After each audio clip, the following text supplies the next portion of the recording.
Our keynote speaker this morning is Sadia Hameed.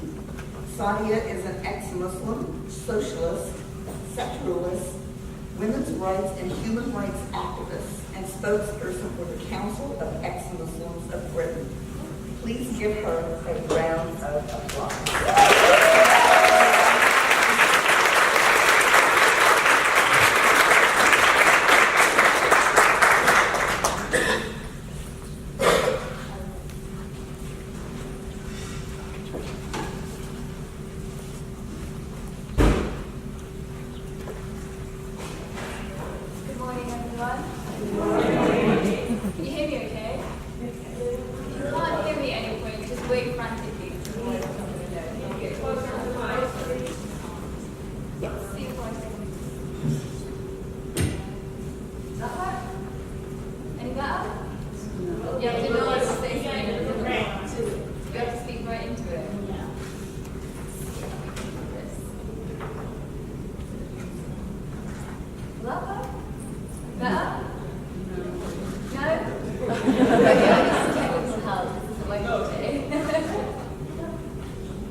Conference for organising this fantastic conference and for inviting me to speak. I'm really, really happy to be here, particularly because I share those grievances of the lack of females from communities of colour representation within the atheist movement. When I first started venturing into this arena, I did find a lot of white, very posh men, but I didn't really feel like understood me, and I didn't understand them, and I felt like we're from completely different worlds. So I do feel very, very, actually very humbled to be here. Can you talk louder, a little louder? Yeah. Any better? Yes. Okay. So I work for an organisation called the Council of Ex-Muslims of Britain.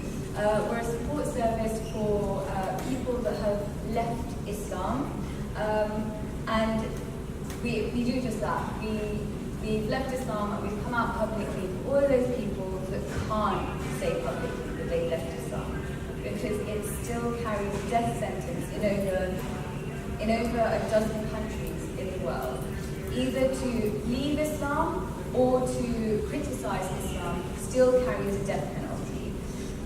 So making ourselves visible for all of those that are invisible was really crucial.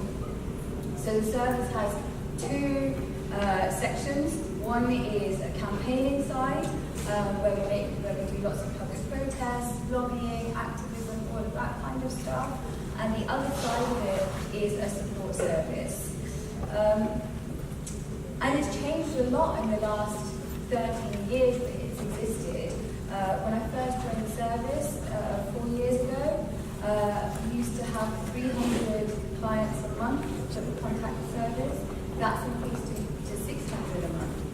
50% of our caseload are people contacting us from all around the world for advice, support, information, and the remaining 50% is equally split between those that have left their country of origin because it's just not safe for them to be there, and are asking for information, support, or advice around asylum issues. And the remaining 25%, there's no international element whatsoever, so no British clients.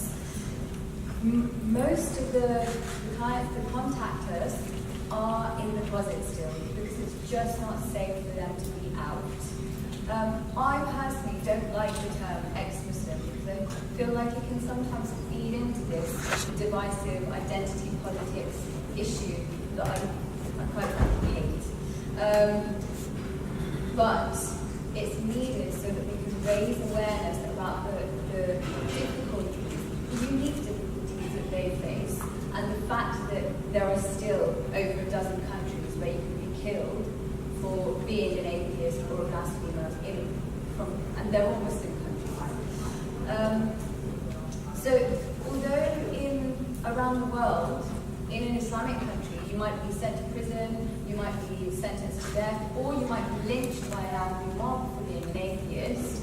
In the UK and in countries, oh, that's a lot better. Can I fit in this now? Because I wonder, you tell me if this works, guys. Gals. Does that still work okay? Yeah. Okay.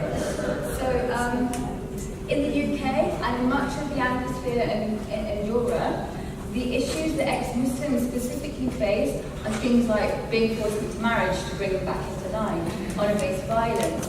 We've also had cases of corrective rape where somebody is either decides to disclose that they are lesbian or gay, and the family decide that they're going to straighten them out by raping them, or that they have said that they are ex-Muslim. I currently have a case in Pakistan, exactly the same, and they decide to rape them back into submission. Forced marriage, and the worst extreme is honor killings. So there's lots of different kinds of non-believers, and I really quickly want to turn into it. The only term that I grew up with in my Muslim household was Ghafir. I actually didn't even know the term atheist existed. Ghafir just meant anybody that was either a non-believer or from a different faith background. So the infidel is the person that doesn't have belief. The hypocrite, the munafiq, is someone who declares faith, although in reality doesn't believe. An apostate is somebody that leaves Islam. They're also known as a murtad. Polytheist believes in several gods. Al-Kitabi is a person of the book, so somebody who believes who's either a Jew or a Christian, but not Muslim. Actually, I think it includes Muslims as well, Al-Kitabi. Agnostic, someone claiming the existence of God can't be ascertained. Heretic, someone confirming the prophethood of Muhammad and claiming Islam whilst hiding behind unbelief. And blasphemer, somebody that criticizes, mocks, abuses, denies, etc. Islam. The munafiq also refers to somebody, so the hypocrites also refer to those that want to reform Islam, which is something that's desperately needed. And although in the Quran, you'll hear this quite often, the Quran doesn't say that you should kill the non-believer. No, the Quran doesn't say you have to kill the non-believer. The Quran just suggests a punishment, but doesn't clarify what that punishment is. Those punishments are clarified in the Hadith, and depending on the school of thought, the punishment is gender-specific as well. So for Hanafis, for instance, the punishment for blasphemy is death if they're male, and if they're woman, they must be imprisoned and beaten until they repent and return to Islam, or they end up dying in prison. So different sects have different ideas. Some sects, for instance, they give you a chance to repent, and if you're male or female, they will kill you.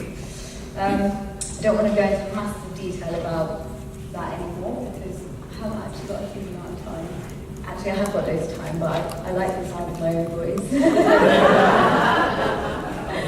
So the fundamental thing that we want is equality for everybody, and not nobody to be prioritised, not one over the other. So equality for all, priority for none, essentially. Secularism levels the playing field for both religious and non-religious individuals. Removing religion from politics, education, and the public sector encourages that equality for all. And on a personal level, I'd quite like religion to be removed from public spaces altogether, but not everybody agrees with that, and that's my opinion. So I'm particularly pleased to be here at the Women of Colour Beyond Belief conference, because I feel like the atheist movement has become increasingly racist and sexist. Hear me out before any of you protest. So in much of the Anglosphere and Western Europe, Christianity has had its teeth taken away, losing much of its former bite. This was thanks to radical activists in the atheist movement, and I realised it's not the same in the US or in Eastern Europe. Sadly, Islam hasn't lost any of its bite. In fact, with the introduction of the term Islamophobia into our lexicon, it's become even more immune from not only ridicule and challenges, but also criticism and discussion of reform. Those reformers that exist within the Muslim community, who we stand by and sometimes they don't always extend their solidarity to us, do get death threats on a regular basis. But right now, the atheist movement is, to me, it feels like the worst offender, because this is the only community I personally have. I left faith to join a community, join the atheist community, and I found that they didn't really quite understand what I was going through, and didn't actually try to be flexible for me. Having dealt with Christianity, it backgrounds that are either secular Muslims pushing for reform from within, or those that have lost their faith altogether and challenging it from the outside, telling them to calm the hell down, telling them not to be offensive, telling them not to take the radical stance that they once took of Christianity. So, some atheist organisations have decided that because Christianity doesn't pack the same punch it once used to, they can take more of a passive stance. That's fine, but they also want to impose that same behaviour on us. They want us to be passive for our communities. We've seen this once before. Just take a look at the historic sexual violence campaigns in the past that rightly campaigned for the right to be free from sexual abuse and sexual harassment. However, they only fought for themselves. When women of colour attempted to fight the same battle some years later and asked for the support of the earlier activists, they declined. They only joined the struggle of women of colour's right to be free from sexual abuse when it generated enough public and press attention. Prior to this, the earlier sexual violence movement refused to support the struggles of women of colour, claiming it increased racism towards the black community. It was a fantastic excuse not to do anything. This is exactly what we're seeing today from the atheist movement. Those brave atheists that dare to support the struggle of non-believers from minority backgrounds and very quickly labelled as racist in order to shut them down quickly and easily. Some of the most offensive things that I've heard from the women's sector, and that's my professional background, is that women of colour don't know that they're being abused, that it's their culture. But I can tell you for damn fucking sure, if I'm having the shit kicked out of me, I know I'm being abused.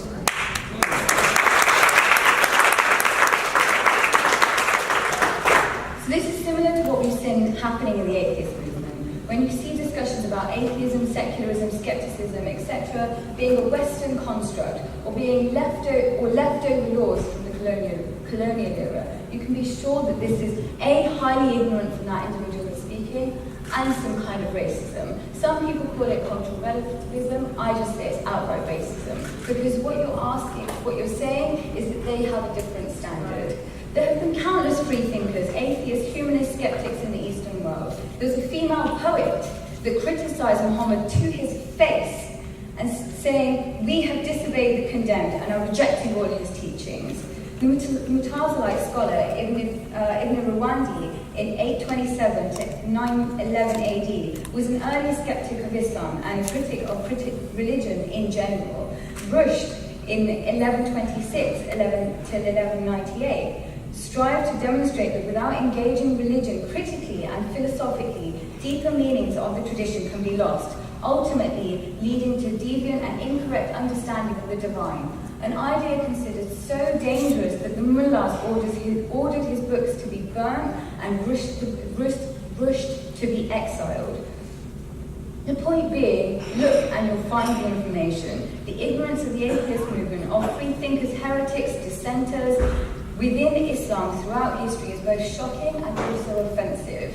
To me, there is no difference between an atheist telling an ex-Muslim that atheism is a Western construct than a feminist telling a woman of colour that it is their culture to be abused.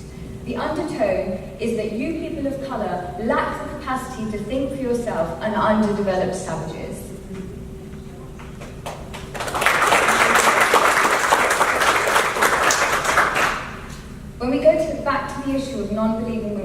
end up in a situation where mainstream services fail to understand the issues faced by women of colour, the lack of faith being a big factor in this, and as a result, women of colour being repeatedly victimised due to their lack of faith. Honour-based violence, forced marriage, honour killings, corrective rape, all come under the umbrella of domestic abuse services. One of the main reasons for those harmful traditional practices is ideological difference between parent and child. One of the biggest of those being the difference of belief or leaving the faith altogether. We have seen many cases of ex-Muslims attempting to get support from agencies that simply told them to return home to their abuser because they think that apostasy is not a serious enough issue for their services to deal with. So such examples of this: a young woman running away from a forced marriage called a domestic abuse service. The support worker told her, these things happen, parent and child will argue all the time, just go back home, you'll be fine. That woman took several years to ask for help again. Thankfully, when she reached out for help again, she found us and we were able to safeguard her from the oncoming forced marriage. Another young woman went to the police after experiencing huge amounts of abuse and violence from her parents. They were handcuffing her to the cupboard in her room when they were going out and locking her in the house because they didn't feel that she was going to behave appropriately in their absence. That young girl was also being burnt by her family every time she did something that they considered inappropriate. Much of it we would not bat an eyelid at, wearing jeans, talking to a friend that they disapprove of. She went to the police. The police said to her, we'll try and find you a refuge. We haven't got anything at the moment. She went and stayed with a friend for a few days. After a few days, she returned back to the police. The police said, we haven't found a refuge. Do you just want to go back home, love? So the first casualty of austerity and squeezing the state purse is BME women, always. But then sit back and do nothing, and that will affect all of us. The next casualty was women's services. The first thing when austerity began in the UK was all of the BME women's services, bar a tiny handful, were closed. They lost all of their state funding, and they just couldn't carry on after that. Then it was the women's services, and then it carried on and on. These kind of issues also send a clear message to the abusers within these situations. Feel free to carry on abusing. Nobody will challenge you. Not the women's services in relation to the harmful traditional practices, not the atheist community that challenges abuse within the Christian community quite comfortably, but won't challenge abuse within minority communities because of religious differences, not the authorities that have a duty of care. This also sends a message to the victim of this abuse that you are alone and we don't care for you. This has left both religious and apostate women that come from religiously conservative communities open to abuse. There's also another side to this discussion. If what happens to non-believing there's another side to this discussion as well about what happens to women that leave faith and come into the atheist community. Sadly, when sexual violence occurs in the life of a Muslim woman, she is first quizzed about her attire and her conduct in relation to all of the above. Her everyday movements are controlled so she's not raped. Muslim women, including myself, when I lived in the community, were told that if you don't cover yourself up and watch how you dress, behave, walk, talk, everything, you will become the plaything of men and non-believers. They'll view you as free game, and they'll come for you. Sadly, this turned out to be true, both within the Muslim community and our atheist community. When CEMB was first founded 13 years ago, the majority of the people that were willing to come out and say that we are ex-Muslims were men. 13 years on, not a lot's changed. The male to female ratio, there's a lot more men. The control that is exerted on women is far, far greater. It's so much harder for women to leave. The likelihood is that she will lose everything. There are far more ex-Muslim men that can come out and retain that family contact than there are ex-Muslim women that can retain that can retain that family that they had before. Every part of her life is controlled. Some ex-Muslim men don't face the same backlash. Just a few days ago in a support group, I asked how many of you have been hit. Every single woman raised her hand, not a single man raised their hand. That was really interesting and also very upsetting. Ex-Muslim women have to take years to plan their exit. In comparison to their male counterparts, female ex-Muslims face much greater obstacles. Outspoken atheist men are considered intelligent, brave, rational, and reasoned. Ex-Muslim women are considered, or even atheist women are considered aggressive, unreasonable, vulgar, emotional, but above all, free game. Both by the Muslim community that we left and by the non-Muslim community that we go into. With Islam, outspoken women are considered loose. They're considered prostitutes, whores, and strippers. I quite often get messages from men, well, you left so you could just fuck around, didn't you? Maybe I fucking did. What business is it?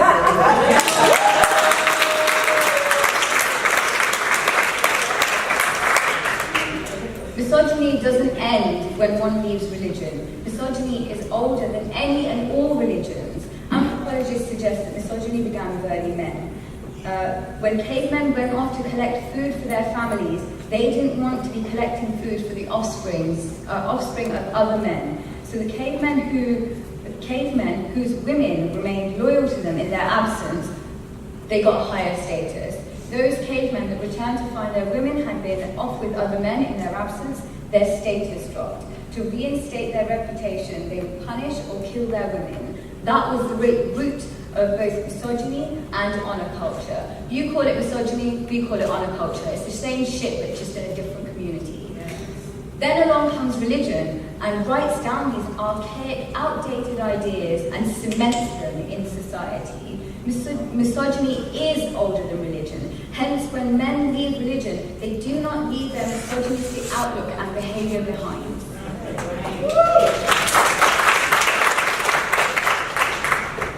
Women's every move is policed because they are expected to maintain the honor of the entire family and community.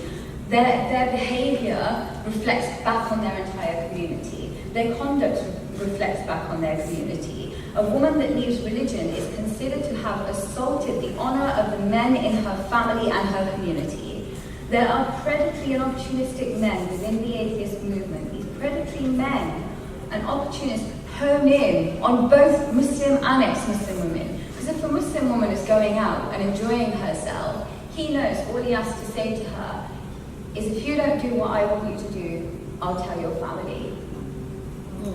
The first thing that a predator of this nature, be it a domestic abuse relationship or a sexual violence predator, has to do is isolate his victim. In any usual situation, he'll say things like, nobody else gets you, I get you, and gradually moves her away from her family.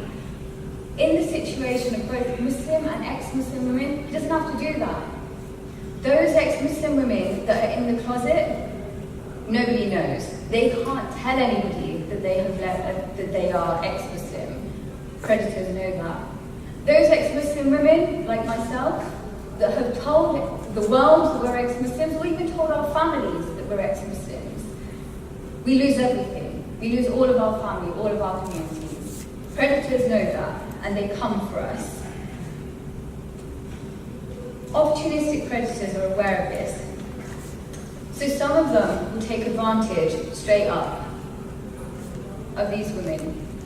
They'll taunt ex-Muslim women that if you don't put out this sneer, you must obviously still have those religious hang-ups that you're trying to get away from. That's why you're not willing to have sex with me. Or they'll say that you're obviously still quite prudish and you haven't got over your religious past, messing with our minds. They manipulate and coerce vulnerable women and girls into sexual interactions or relationships that they might not have wanted to get into.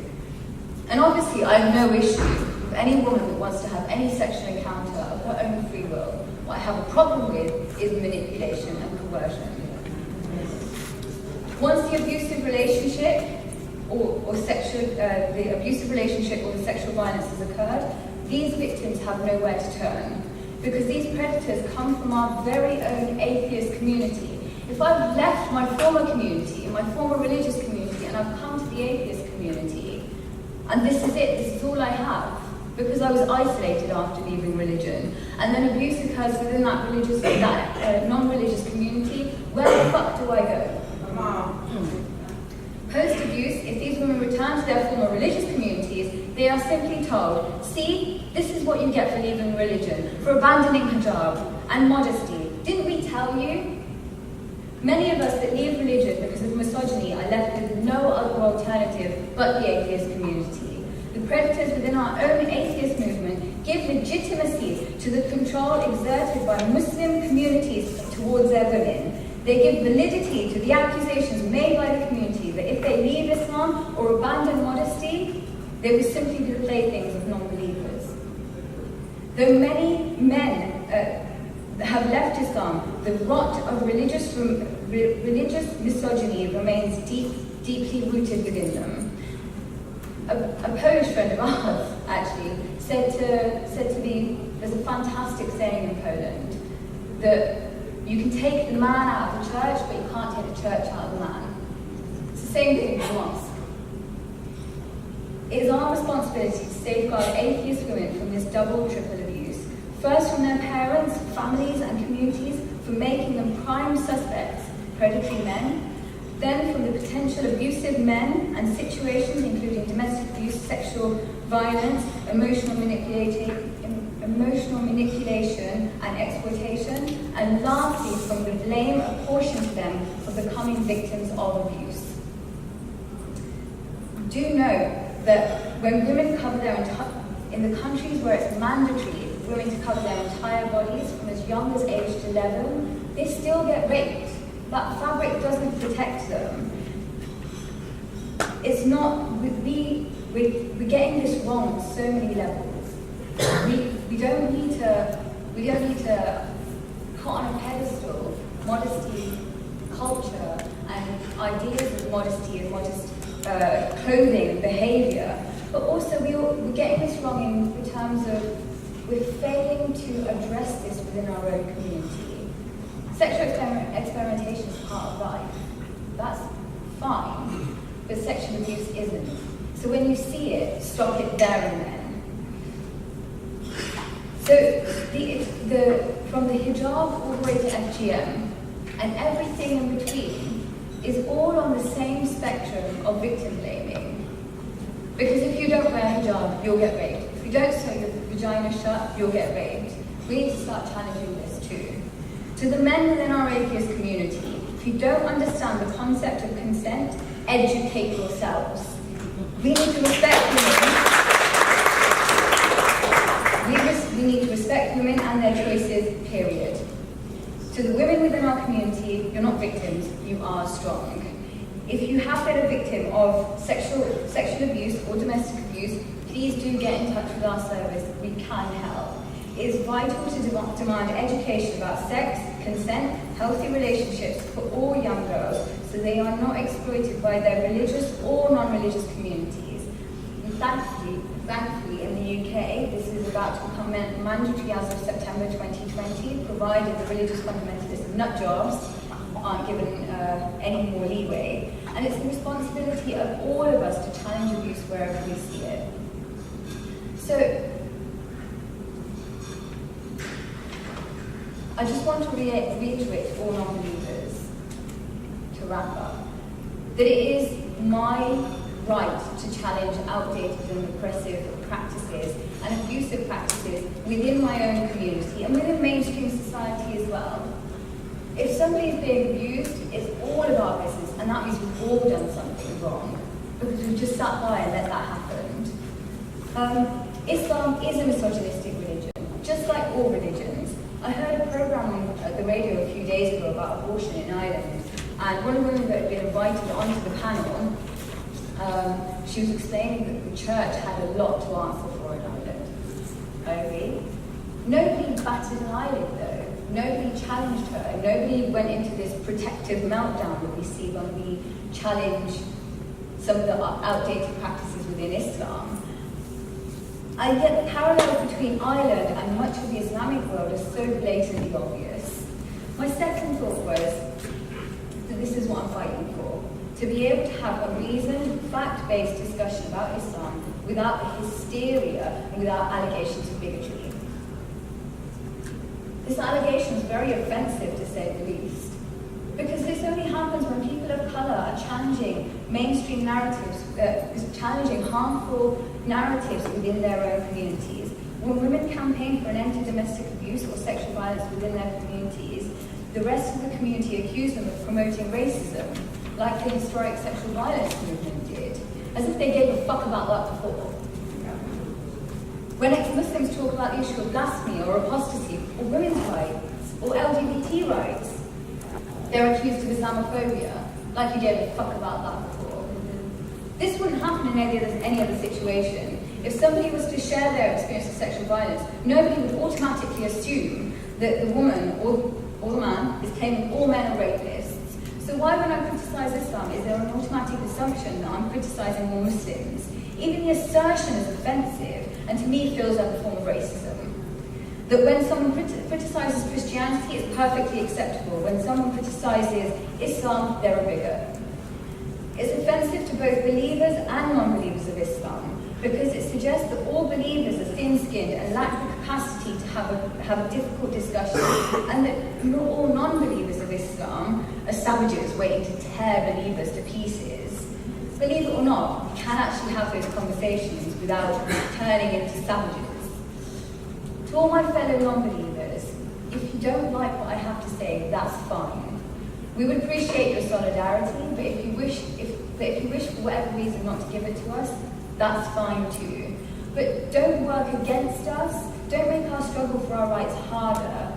If you think free thought and skepticism didn't exist within Islam, go and educate yourselves, because your ignorance is harming the whole movement.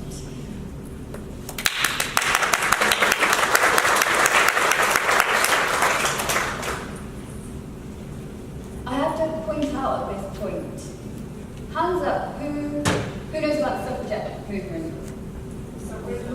Suffragette, yeah. Okay. So during that time, there were two groups of women asking for the vote. There were the ones that chained themselves to the House of Parliament and took aggressive action. And there were those women that long before them had been asking for the vote, but slowly, we don't want to piss the men off here. The ones that we remember are the aggressive ones. The point being that if you don't like to be offensive, that's fine. Don't curtail my right to be offensive. Once upon a time, your ancestors had to be blasphemous, heretical, and offensive for your freedoms. Today, I'm being blasphemous and heretical and offensive for my future generations. Thank you very much.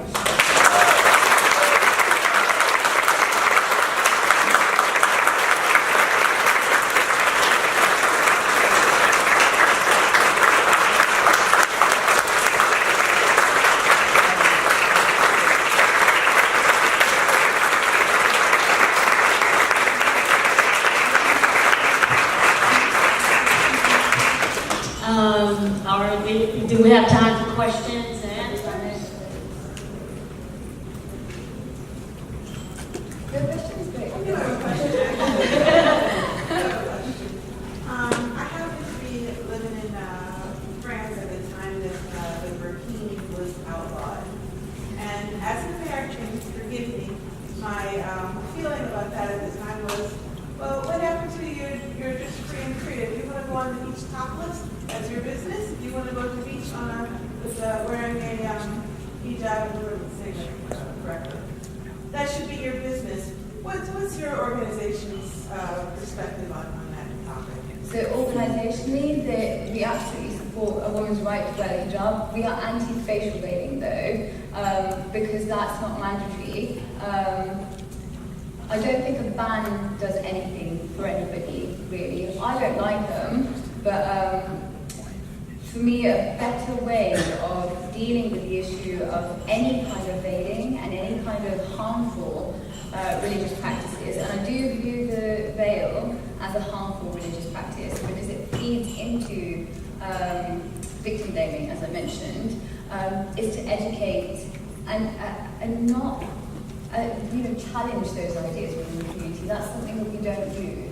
What we say is, okay, these ideas are okay within BME communities, but if that same practice was happening in white communities, they would be challenged pretty heavy-handedly. An example that I often use, so I deliver training to professionals, frontline professionals, around harmful traditional practices, and said, look, if a young white girl contacted you and said, my dad is beating me because I wear a mini skirt, not too long, but not too short, but I do wear a mini skirt and I listen to rock music, social care would get involved very, very quickly. That same conversation from a woman of colour, then we start talking about culture and religion. That's quite offensive. So the same rule of law needs to apply, but educationally as well.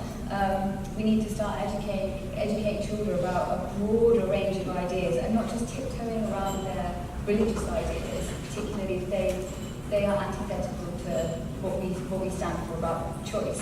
And the other thing is, in terms of hijab, I wore the hijab, I wore the niqab. So at the age of 15, I had a white boyfriend. I got found out, I got taken to Pakistan, locked up, tortured, starved, all of those things. Now, when I returned, whilst I was there, they were trying to marry me off, but I was told I was used goods and second-hand. However, when I returned, for a short while, age 19, I returned back to religion. That's when I put the hijab and the niqab on. My status rose.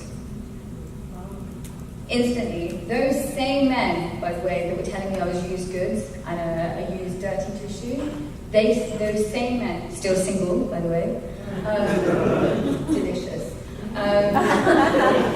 they came groveling back because they had no other woman that they could take advantage of. So they came back because my status rose just by putting that fabric on my hair. And that was really upsetting. And when I think about that now, I think that's quite disgusting. I don't know if you've heard the lollipop analogy as well. It's worth going away and reading the lollipop analogy within the Islamic community. It's very offensive. Thank you. No worries. Hi. Hi. I was curious about your remark about how other organizations within the movement are harming your work.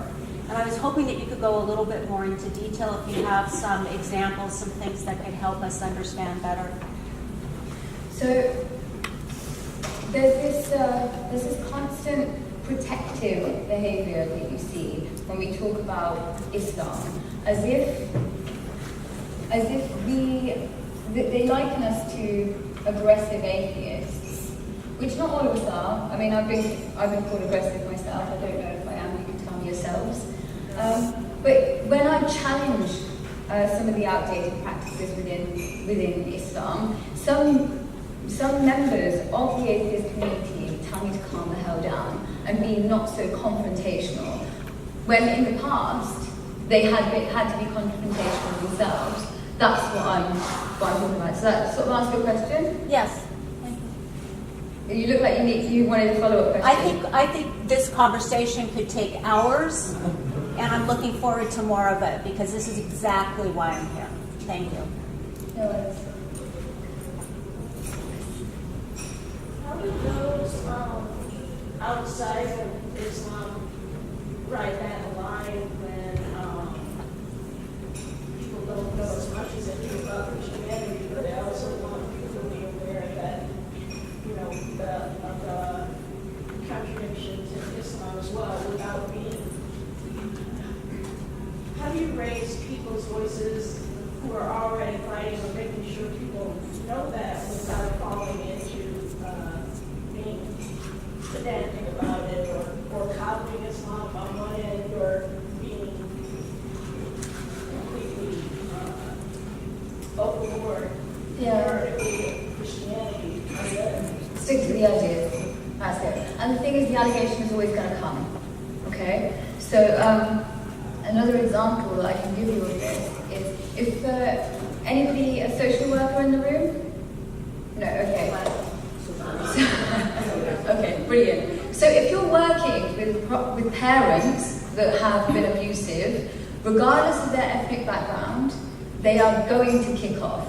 They're going to pose challenges. They're going to make it difficult for you to work with that family. And no parent wants to be told that they're a bad parent, right? It's shedding a light on their family. Now, add this religious or racial element, they're going to use what they have at their disposal. Basically, it's the same theory. So when we're talking about in the social work context, we have had cases of parents that have murdered their daughters, and afterwards, when they were being investigated, them crying racism and Islamophobia to detract from their abuses. And other than the murder cases, there's countless cases that I've worked on where exactly the same thing has happened. It's because it's there, they can use it. They don't want to have those discussions. So a quick way of shutting you the hell up is throw down the Islamophobia gauntlet. People back off. It's that the buzzword at the moment. Nobody wants to be accused of it. And you know your intention. You're not saying get rid of all the Muslims. You're saying, okay, there's a problem with Islam. There's a big difference.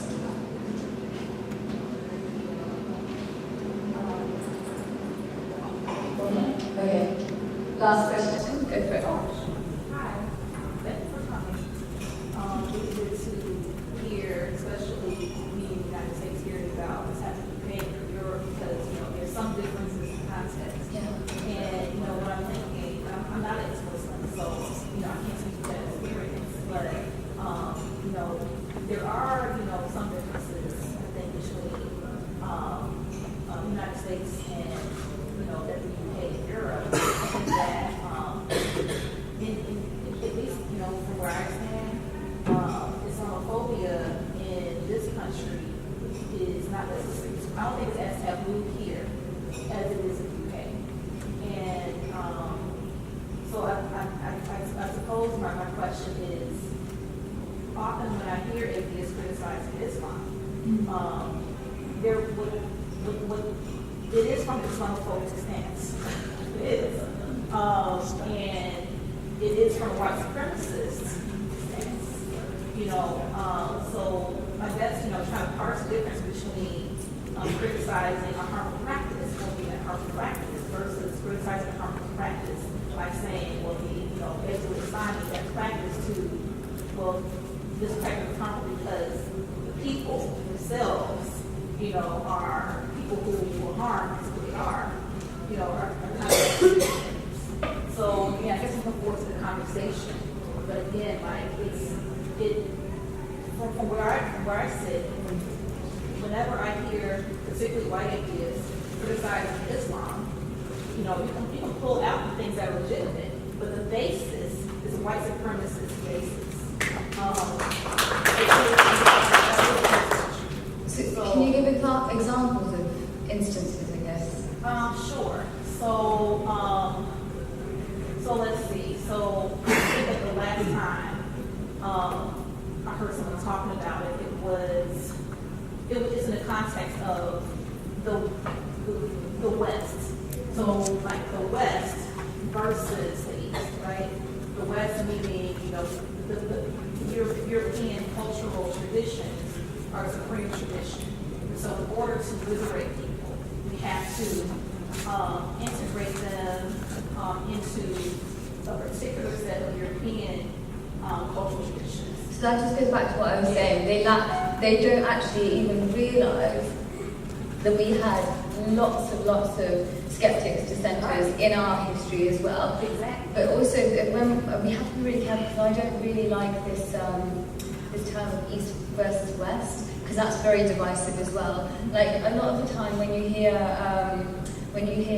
those that are trying to pit us against each other talk about Western foreign policy as an example, well, that's got nothing to do with average, everyday, working class people in the UK.